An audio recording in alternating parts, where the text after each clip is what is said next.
క్రీస్తు, నీ కొరకు క్రీస్తు.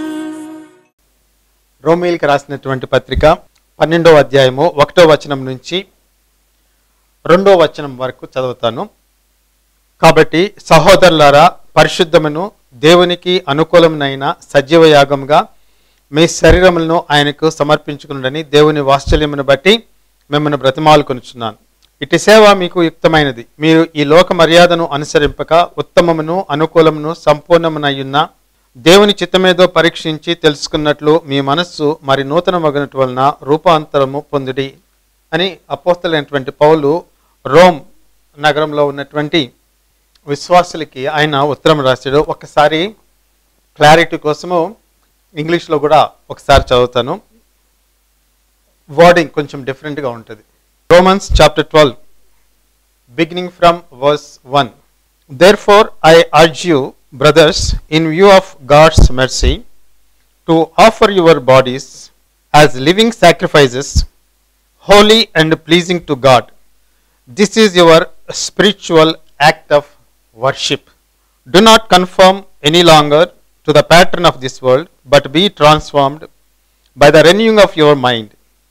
Then you will be able to test and approve what God's will is, His good, pleasing and perfect will.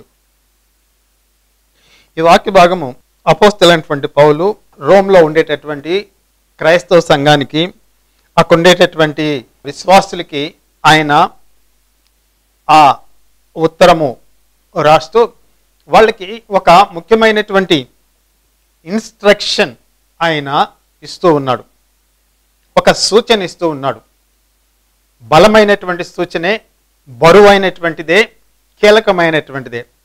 ఏమిటి అంటే, మీ యొక్క శరీరములను దేవునికి సజీవ యాగముగా సమర్పించుకునుడి అనేటటువంటి మాట ఆయన వాళ్ళకి చెప్తూ ఉన్నాడు. ఫోకస్ దేని మీద పెడుతూ ఉన్నాడంటే, విశ్వాసి యొక్క దేహము, విశ్వాసి యొక్క శరీరము, దాని మీద ఆయన ఫోకస్ చేస్తూ ఉన్నాడు. దేవునికి సజీవ యాగముగా అంటే లివింగ్ సాక్రిఫైస్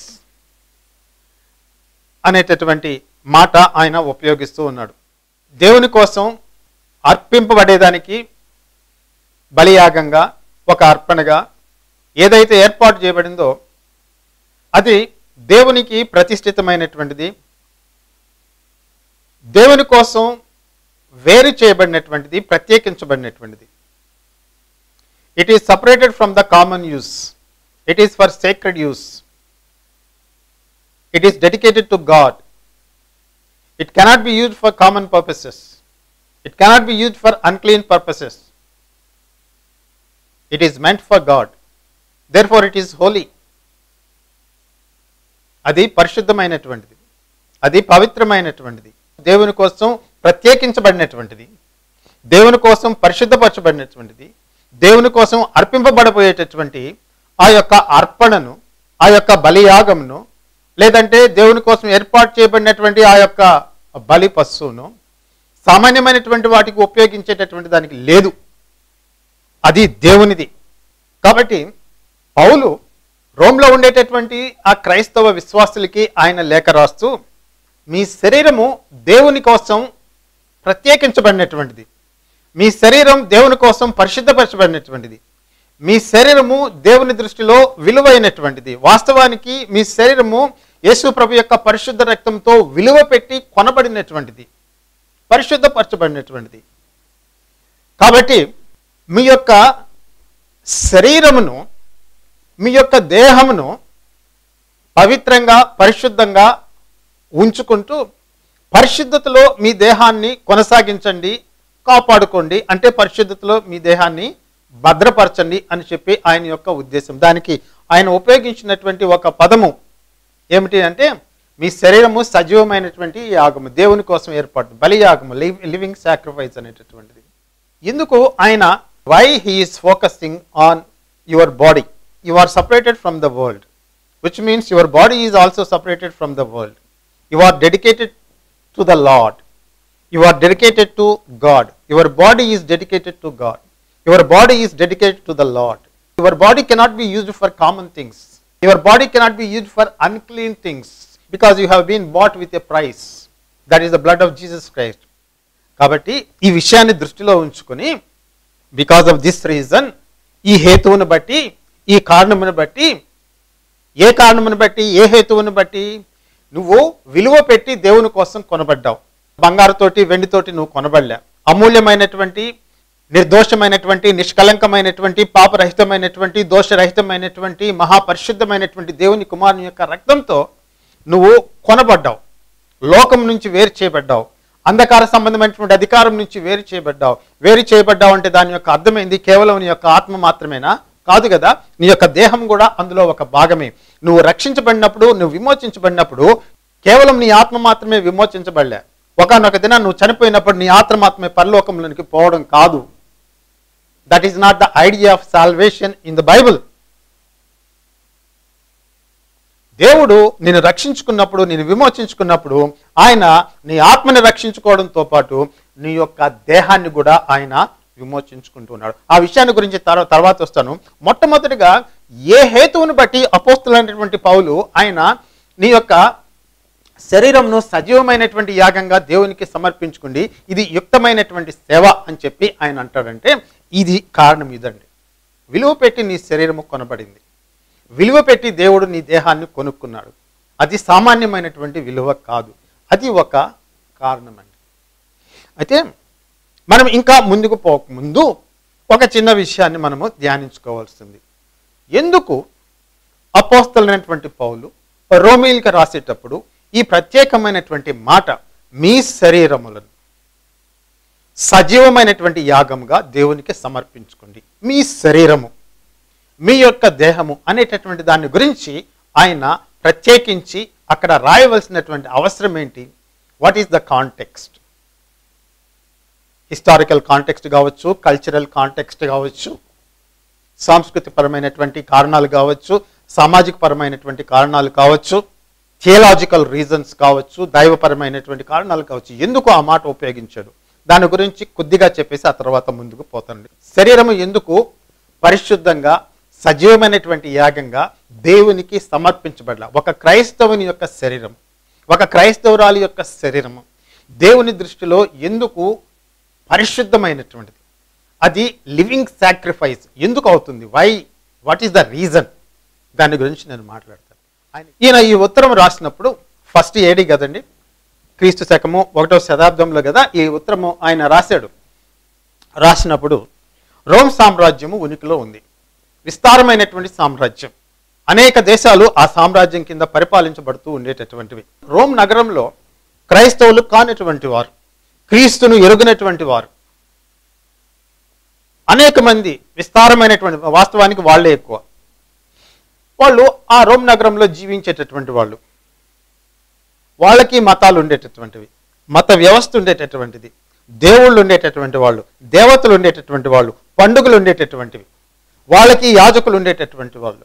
ఆ రోమ్ నగరంలో ఉండేటటువంటి ప్రజలు వీటన్నిటిలో కూడా పాలు పంచుకునేటటువంటి వారు. వారి యొక్క వ్యవస్థలో, ఈ మత వ్యవస్థలో వారు కూడా దేవుళ్ళకి, దేవతలకి బలులు, అర్పణలు అర్పించేటటువంటి వారు. పండుగలు వచ్చేటటువంటివి, బలి అర్పణలు జరిగేటటువంటివి. ఒక విషయం ఏంటంటే ఈ సందర్భంలో రోమీయులు అనేక మంది దేవుళ్లను, దేవతలను వాళ్ళు ఆరాధించేటటువంటి వారు. అపోస్తలుడైనటువంటి పౌలు ఏథెన్స్ నగరానికి వెళ్ళినప్పుడు వీధి వీధిలో ఏమండి, సందు సందులో ఆయనకి దేవతలకి, దేవుళ్ళకి సంబంధించినటువంటి మందిరాలు, టెంపుల్స్ అనేటటువంటివి కనబడ్డాయి. రోమన్ యొక్క మత వ్యవస్థ అంతా కూడా గ్రీక్ దేశం నుంచి అరువు తీసుకోబడింది. గ్రీక్ దేశం యొక్క దేవతలే పేరు మార్చబడి రోమ్ దేవతలుగా మార్చబడ్డారు. బేసిక్గా వాళ్ళందరూ కూడా గ్రీకు నాగరికతకి, గ్రీకు సమాజానికి సంబంధించినటువంటి దేవుళ్ళు, దేవతలే. పండుగలు జరిగినప్పుడు, బలి అర్పణలు జరిగినప్పుడు వీటితో పాటు, ఈ భక్తి భావంతో పాటు, ఈ దేవుళ్ళని ఆరాధించడంతో పాటు ఆటలు, పాటలు, సంగీతము, మద్యము, వినోదము, విందులు ఇవన్నీ కూడా ఉండేటటువంటివి. ఉన్నత వర్గాలకు సంబంధించినటువంటి వాళ్ళు, క్రింది వర్గాలకి, సామాన్య వర్గాలకు అందరూ కూడా పండుగలో పాలు పంచుకునేటటువంటి వాళ్ళు. వీధుల్లో ఉత్సాహంగా, కోలాహలంగా ఈ దేవతలకి వాళ్ళు పండుగలు జరిపేటటువంటి వాళ్ళు, బలి అర్పించేటటువంటి వాళ్ళు, ఇవన్నీ జరిగేటటువంటివి. వీటితో పాటు లైంగిక విశృంఖలత్వము అనేటటువంటిది బాగా ప్రచారంలో ఉండేటటువంటిది రోమ్ సామ్రాజ్యంలో. అంటే అపోస్తలైనటువంటి పౌలు రోమీలకు రాసినటువంటి పత్రిక 1వ అధ్యాయంలో ఒక మాట రాస్తాడు ఆయన. నేను చదువుతాను, వినండి. రోమీలకు రాసినటువంటి పత్రిక 1వ అధ్యాయము 24 నుంచి మొదలుపెట్టి కొన్ని వాక్యాలను చదువుతాను. ఈ హేతువు చేత వారు తమ హృదయముల దురాశలను అనుసరించి తమ శరీరములను పరస్పరము అవమానపరుచుకున్నట్లు దేవుడు వారిని అపవిత్రకు అప్పగించును. అటివారు దేవుని సత్యమును అసత్యమునకు మార్చి సృష్టికర్తకు ప్రతిగా సృష్టమును పూజించి సేవించిరి. యుగ యుగముల వరకు ఆయన స్తోత్రార్హుడై ఉన్నాడు. ఆమెన్. అందువలన దేవుడు తుచ్చమైన అభిలాషలకు వారిని అప్పగించను అని రాస్తూ, వాళ్ళు ఏం చేసేటటువంటి వాళ్ళు అంటే, అపోస్తలుడైనటువంటి పౌలు ఈ పత్రిక రోమ్లో ఉండేటటువంటి క్రైస్తవ విశ్వాసులకి రాసినప్పుడు, ఆ కాలంలో, ఆ సమకాలీన సమాజంలో, ఆ సంస్కృతిలో సాధారణంగా, సామాన్యంగా అందరికీ కనిపించేటటువంటి విషయము ఒకదాన్ని ఆయన ప్రస్తావిస్తాడు. అది ఏంటో మీరు చూడండి, 2 వాక్యాల్లో చదువుతాను. ఏంటి అంటే, వారి స్త్రీలు సైతము స్వాభావికమైన ధర్మమును విడిచి స్వాభావిక విరుద్ధమైన ధర్మమును అనుసరించిరి. అటువల్ల పురుషులు కూడా స్త్రీ యొక్క స్వాభావికమైన ధర్మమును విడిచి పురుషులు అవాచ్యమైనది చేయొచ్చు, తమ తప్పిదమునకు తగిన ప్రతిఫలమును పొందుచు ఒకరి ఎడల ఒకరు కామాతప్తులైరి.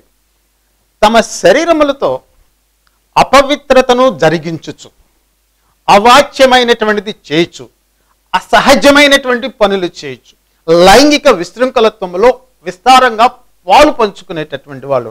మీకు తెలుసో తెలీదో, ఈ ఆర్కియాలజీ వాళ్ళు రోమ్ సామ్రాజ్యంలో ఉన్నత వర్గాలకి సంబంధించినటువంటి గృహాల్లో చిత్రలేఖనాలు కొన్ని బయటపడ్డాయి. వాటిల్లో ప్రముఖంగా కనిపించేటటువంటిది ఏంటి అంటే, స్త్రీ పురుషుల యొక్క దేహాలు నగ్నంగా చిత్రీకరించబడ్డం అనేటటువంటిది. స్త్రీ పురుషుల యొక్క దేహాలు నగ్నంగా శిల్పాలలో చూపించడం అనేటటువంటిది. వాళ్ళ స్కల్ప్చర్లో, వాళ్ళ పెయింటింగ్స్లో, వాళ్ళ ఆర్ట్స్లో మానవుని యొక్క దేహాన్ని నగ్నంగా చిత్రీకరించడం అనేటటువంటిది చాలా సహజమైనటువంటి విషయం. గ్రీక్ కల్చర్ని కానీ మీరు కానీ గమనిస్తే, గ్రీక్ కాలంలో ఉండేటటువంటి ఆ శిల్పాలని కానీ మీరు కానీ చూస్తే, మీరు ఎక్కడైనా నెట్లో కానీ ఎక్కడైనా చూస్తే మీకు కనిపించేటటువంటి ఒక ప్రముఖమైనటువంటి విషయం ఏంటంటే, all of them are naked, whether it is a man or women.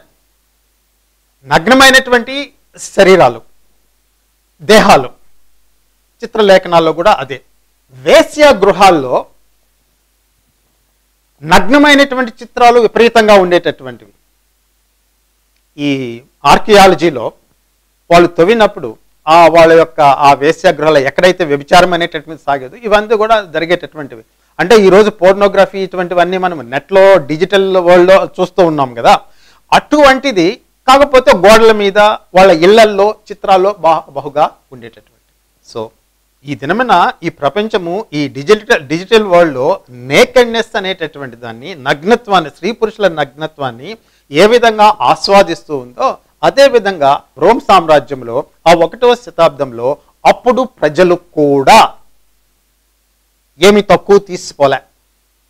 వాళ్ళు తమ శరీరాల్ని అసహజమైనటువంటి క్రియల కోసం, అపవిత్రమైనటువంటి క్రియల కోసం, అవాచ్యమైనటువంటి క్రియల కోసం స్త్రీలు, పురుషులు తమ దేహాలను ఉపయోగించేటటువంటి వాళ్ళు. అది కేవలము క్రింది వర్గాలకో, మధ్యస్థాయి వర్గాలకో, ఉన్నత వర్గాలు కాదు. ఇది మొత్తం అంతా కూడా వ్యాపించి ఉండేటటువంటిది.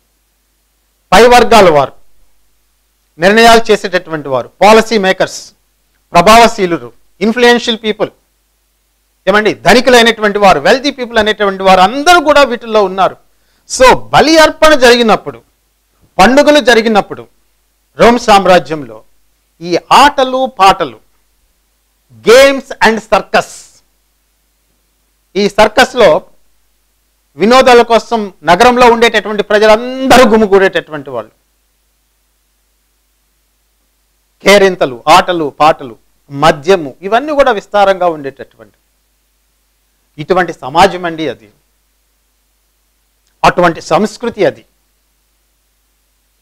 దేవుళ్ళు దేవతలు రోమ్ సామ్రాజ్యంలో లేదంటే గ్రీక్ సామ్రాజ్యంలో తమ దగ్గరకు వచ్చి తమల్ని ఆరాధించేటటువంటి భక్తుల యొక్క నైతిక ప్రవర్తన వారికి పట్టేటటువంటిది కాదు. ఎందుకంటే వాళ్ళకు ఉండేటటువంటి దేవుళ్ళు దేవతలు వాళ్ళకి నైతిక నిబద్ధత అనేటటువంటిది ఏది ఉండేటటువంటిది కాదు.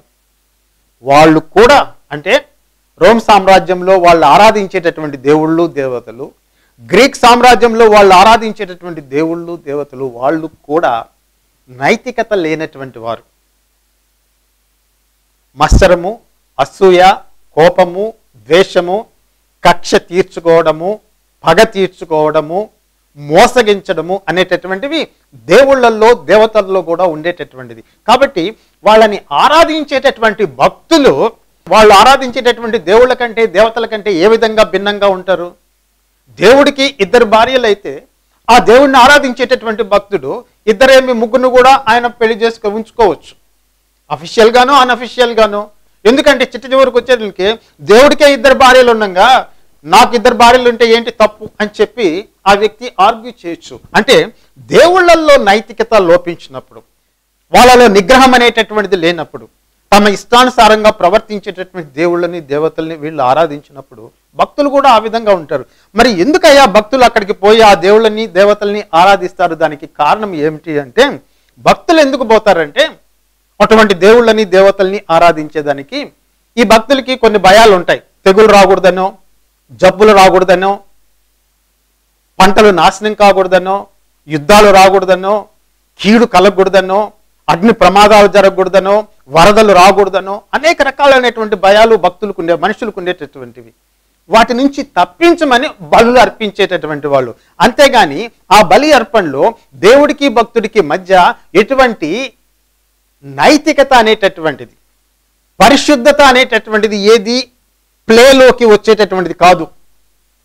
యూదుల దగ్గర ఇశ్రాయేలీయులు బలులు అర్పించినప్పుడు వాళ్ళు బలులు ఎందుకు అర్పించేటటువంటి వాళ్ళు అంటే, పాపము చేశాను కనుక, పాపము దేవునికి వ్యతిరేకమైనటువంటిది కనుక, దేవుడి ఆజ్ఞను మీరడం కనుక, నేను పాపము చేశాను కనుక దేవుని దగ్గరికి వెళ్ళి నా పాపాన్ని సరిచేసుకుంటూ దేవుడికి నేను ఈ బలిని అర్పిస్తూ ఉన్నాను, నా స్థానంలో ఉన్నటువంటి ఆ జంతువు నాకు బదులుగా మరణిస్తూ ఉంది అనేటటువంటి ఉద్దేశంతో ఇశ్రాయేలీయులు బలులు అర్పించేటటువంటి వాళ్ళు.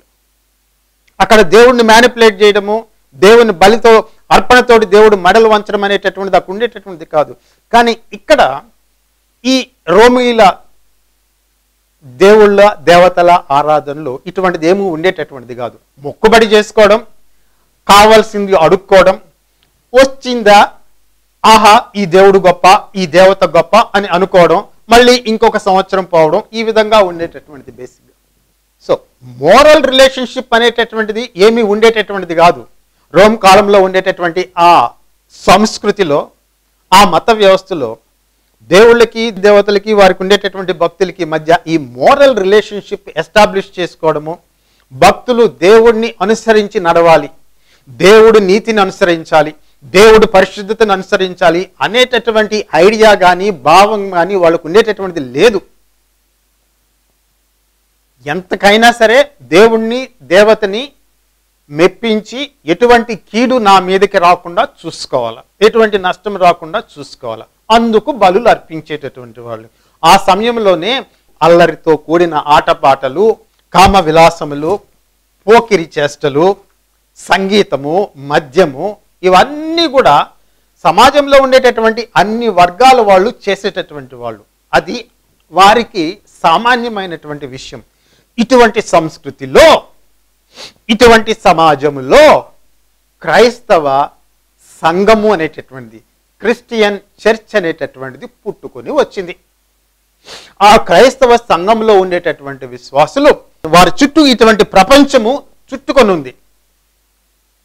వీళ్ళు అక్కడ ఒక ద్వీపంలాగా మధ్యలో ఉన్నారు. వారి చుట్టూ ఈ సంస్కృతి వాళ్ళని ఆవరించింది. ఆ క్రైస్తవ సంఘానికి పౌలు ఉత్తరము రాస్తూ వాళ్ళకి ఇచ్చినటువంటి ఒక కీలకమైనటువంటి ఇన్స్ట్రక్షన్ ఏమిటి అంటే, మీ దేహముల విషయమై మీరు జాగ్రత్తగా ఉండండి. అంటే మీ దేహములను, మీ శరీరములను దేవునికి సజీవ యాగముగా సమర్పించుకోండి. మీ దేహాలని పరిశుద్ధంగా చూసుకోండి. అంటే ఇంకొక మాటలో ఆయన చెప్పేది ఏంటంటే, వాళ్ళు చేసేటటువంటి పనులు, వాళ్ళ యొక్క మద్యపానము, అల్లరితో కూడిన ఆటపాటలు, పండుగలు చేసుకునేటప్పుడు, దేవుడి దగ్గరకు వచ్చినప్పుడు, దేవతల దగ్గరకు వచ్చినప్పుడు వినోదాలు, విందులు, ఆటలు, పాటలు, విశృంఖలత్వము, ఇవన్నీ కూడా మీకు తగినటువంటివి కావు. అన్నిటికంటే ముఖ్యంగా వాళ్ళు చేసినట్లుగా మీ యొక్క దేహముల్ని అపవిత్రపరచుకోవద్దు. మీ దేహము విలువ పెట్టి కొనబడినటువంటిది. ఒక్క నిమిషం అండి. కొరింథీయులకు రాసినటువంటి మొదటి పత్రిక 6వ అధ్యాయము 15వ వచనం నుంచి కొన్ని వచనాలు చదువుతాను. మీ దేహములు క్రీస్తునకు అవయవములై ఉన్నవి అని మీరు ఎరుగరా? నేను క్రీస్తు యొక్క అవయవములను తీసుకుని వేశ్య యొక్క అవయవములను చేదునా? అది అంత మాత్రము తగదు. వేశ్యతో కలుసుకున్నవాడు దానితో ఏకదేహమై ఉన్నాడని మీరు ఎరుగరా? తర్వాత 19వ వచనము, మీ దేహము దేవుని వలన మీకు అనుగ్రహింపబడి మీలోనున్న పరిశుద్ధాత్మకు ఆలయమైనదని మీరు ఎరుగరా? కొరింథీయులకు రాసినటువంటి పత్రికలో ఈ మాట రాస్తాడు. ఎందుకంటే ఆ కాలంలో రోమ్ సామ్రాజ్యంలో విశృంఖలత్వం అనేటటువంటిది విస్తారంగా ఉండేటటువంటిది. అటువంటి సంస్కృతిలో, అటువంటి సమాజంలో ఈ క్రైస్తవ సంఘం పుట్టుకొని వచ్చింది. చుట్టూ కూడా వీళ్ళు ఉన్నారు. కాబట్టి ఆయన క్రీస్తు రక్తము చేత కొనబడినటువంటి విశ్వాసులకు ఉత్తరం రాస్తూ, మీ దేహముల విషయమై మీరు జాగ్రత్త పడుడి. మీ దేహము దేవుని చేత మీకు ఇవ్వబడింది. మీ దేహము పరిశుద్ధాత్మకి ఆలయము. ఇంకొక మాట ఏమంటాడు అక్కడ రోమీయులకు రాసినటువంటి పత్రికలో, మీ శరీరము సజీవమైనటువంటి యాగంగా దేవునికి సమర్పించుకునండి. ఏదైతే దేవునికి సమర్పించబడిందో, ఏదైతే దేవునికి అర్పింపబడబోతూ ఉందో, ఏదైతే దేవుని కోసం ప్రత్యేకించబడిందో, ఏదైతే దేవుని కోసం పరిశుద్ధపరచబడిందో, అది దేవునికి చెందినటువంటిది. అది దేవుని యొక్క ఆస్తి, అది దేవుని యొక్క సొత్తు, దేవుని యొక్క స్వాస్థ్యము. దాన్ని తీసుకొని అపవిత్రమైన కార్యాలకి, హేయమైనటువంటి కార్యాలకి, నిషిద్ధమైనటువంటి కార్యాలకి, పాపమునకు దాన్ని ఉపయోగించకూడదు. ఆ బలి అర్పణను ఉపయోగించకూడదు. ఆ సాక్రిఫైస్ని ప్రత్యేకంగా ఉంచాలి. నువ్వు యేసు ప్రభు దగ్గరకు వచ్చి, ప్రభువా నా పాపములను క్షమించు, నా అపరాధములను క్షమించు, నా దోషములను క్షమించు, నా ప్రభువుగా నిన్ను అంగీకరిస్తున్నాను, నాకు నిత్య జీవనం ప్రసాదించే నువ్వు ప్రార్థన చేసినప్పుడు, ఆయన నువ్వు అంగీకరించినప్పుడు, నువ్వు ప్రభువు యొక్క అధికారానికి, ఆయన యొక్క నడిపింపుకు, ఆయన మాటలకు లోబడతాను అని దాంట్లో తాత్పర్యము, సారాంశము ఉంది. అది మర్చిపోకూడదు. ఆ ప్రభువుకి నువ్వు లోబడినప్పుడు, ఆ ప్రభు యొక్క అధికారానికి నువ్వు లోబడినప్పుడు, నీ యొక్క శరీరము పరిశుద్ధమైనటువంటిది అని దేవుడు సెలవిస్తూ ఉన్నాడు. ఆ దేహము నీకు దేవుని చేత అప్పగించబడింది. కాబట్టి అపవిత్రమైనటువంటి కార్యాలకి నువ్వు దాన్ని అప్పగించకూడదు. చూడండి, ఇది కల్చరల్ కాంటెక్స్ట్. ఆ సమాజంలో ఆ క్రైస్తవ సంఘము పుట్టి, క్రైస్తవ సంఘము ఏర్పాటు చేయబడి, మిగిలినటువంటి వారికి అందరికంటే కూడా భిన్నంగా వాళ్ళు బ్రతుకుతూ ఉన్నారు. భిన్నమైనటువంటి నియమాలు వాళ్ళకున్నాయి. మిగిలినటువంటి వాళ్ళు దేవుళ్ళ దగ్గరికి, దేవతల దగ్గరికి వెళ్ళినప్పుడు, ఆ దేవుళ్ళ సన్నిధిలో, దేవతల సన్నిధిలో పాపం చేసేదానికి, అపవిత్రమైనటువంటి కార్యాలకి పాలుపడేదానికి, ఆటల పాటలకి, అల్లరికి చేసేదానికి వాళ్ళేమి హెసిటేట్ చెయ్యరు. కారణం ఏంటి అంటే, ఆ దేవుళ్ళకి, దేవతలకి ఒక పర్టికులర్ అయినటువంటి మోరల్ కోడ్ అనేది లేదు. ఒక దేవత అండి, ఒక దేవుడా?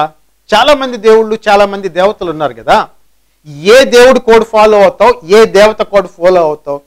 ప్రతి ఒక్కరూ దేవుడు అయినప్పుడు, ప్రతి ఒక్కత దేవత అయినప్పుడు ఎవరికి వాళ్ళే మోరల్ కోడ్స్ ఉంటాయి. అందరికీ ఒకే మోరల్ కోడ్, అందరికీ ఒకే అధికారం ఉన్నప్పుడు అసలు ఇంతమంది దేవుళ్ళు రావాల్సినటువంటి అవసరం ఏంటి చెప్తా. కాబట్టి రోమ్ నగరంలో, లేదంటే రోమ్ సామ్రాజ్యంలో, ఏథెన్స్ నగరం అది కూడా ఉదాహరణ తీసుకోవచ్చు. కొరింథీ నగరం ఉదాహరణ తీసుకోవచ్చు. చాలామంది ఉండేటటువంటి వాళ్ళు. సో ఇవన్నీ మిమ్మల్ని ఆవరించినప్పుడు వాళ్ళను చూసి వాళ్ళు ఆ విధంగా చేస్తున్నారు కదా, చాలా స్వేచ్ఛగా బ్రతుకుతున్నారు కదా, వాళ్ళు తమకు కావలసినటువంటి కోరికలన్నీ తీర్చుకుంటూ ఉన్నారు కదా, నేనెందుకు ఆ విధంగా ఉండకూడదు అని క్రైస్తవుడు అనుకోవచ్చు. ఆ రోమ్ నగరంలో ఉండేటటువంటి ఆ విశ్వాస అనుకోవచ్చు, నేను కూడా వాళ్ళలాగా బ్రతుకుతాను. వాళ్ళు చూడు ఎంత బాగా స్వేచ్ఛగా స్త్రీలు పురుషులు కలిసి ఆటలాడుకుంటూ పాటలు పాడుకుంటూ సంగీతంతో మద్యంతో ఆహా ఎంత విశృంఖలంగా ఎంత హ్యాపీగా ఎంత జాలీగా గడిపేస్తున్నారో, నేను కూడా పోయి వాళ్ళతో కలిస్తే ఎంత బాగుండు అనేటటువంటి ఆలోచన రావచ్చు. అపోస్తలుడైనటువంటి పౌలు అక్కడ ఒక బ్రేక్ వేస్తూ ఉన్నాడు. ఆగు అని చెప్పి చెప్తున్నాడు. నువ్వు అటువంటి వాడివి కాదు, నువ్వు అటువంటి దానివి కాదు, అటువంటి కార్యకలాపాల్లో నువ్వు పాలు పంచుకునేదానికి లేదు.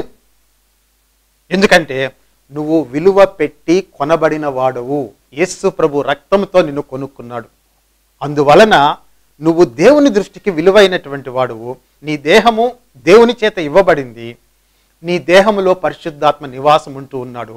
కాబట్టి అపవిత్రమైనటువంటి కార్యాలు, అవాచ్యమైనటువంటి కార్యాలు, కామ విలాప ఇవన్నీ కూడా చేసేదానికి నీ దేహంతోటి నీకు అనుమతి లేదు.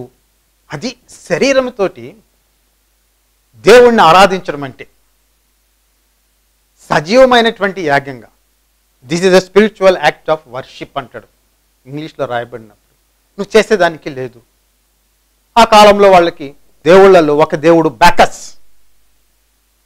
ఆయన ప్రత్యేకత ఏంటంటే మద్యం. ఇంకొక దేవత రోమ్ నగరంలో ఉండేటటువంటి ఇంకొక దేవత ఏమో వీనస్, ఆమె ప్రేమకి దేవత, గాడెస్ ఆఫ్ లవ్. ఇట్లా ఉండేటటువంటి వాళ్ళండి. మద్యము ప్రేమ అంటే శృంగారం. సో ఈ దేవతలకి లేనటువంటి నైతికత నీతి ధర్మము అనేటటువంటిది వాళ్ళని ఆరాధించేటటువంటి భక్తులకి ఎందుకుంటుందండి? What is the reason? కాబట్టి పౌలు వాళ్ళని ఆపి, మీరు అటువంటి వాళ్ళు కాదు, మన దేవుడు ఒకడే, మనకు ప్రభువు ఒకడే, పరిశుద్ధాత్మ ఒకడే, మీరు విలువ పెట్టి దేవుని రక్తం చేత, దేవుని కుమారుడు యేసు ప్రభు రక్తం చేత కొనబడ్డారు. ఇవి మనకు తగవు. మన దేవుడు పరిశుద్ధుడైనటువంటి దేవుడు. వాళ్ళ దేవుళ్ళు వాళ్ళ దేవతలు పరిశుద్ధతను గురించి వాళ్ళకి పెద్ద ఆసక్తి లేదు. That is not a serious issue for their gods and goddesses, also for their devotees. అది ఇష్యూ కాదు. హోలీనెస్ అనేటటువంటిది, రైచియస్నెస్ అనేటటువంటిది వాళ్ళ దేవుళ్ళకి వాళ్ళ దేవతలకి అది పెద్ద సీరియస్ ఇష్యూ కాదు. ఎట్లయినా బ్రతకచ్చు.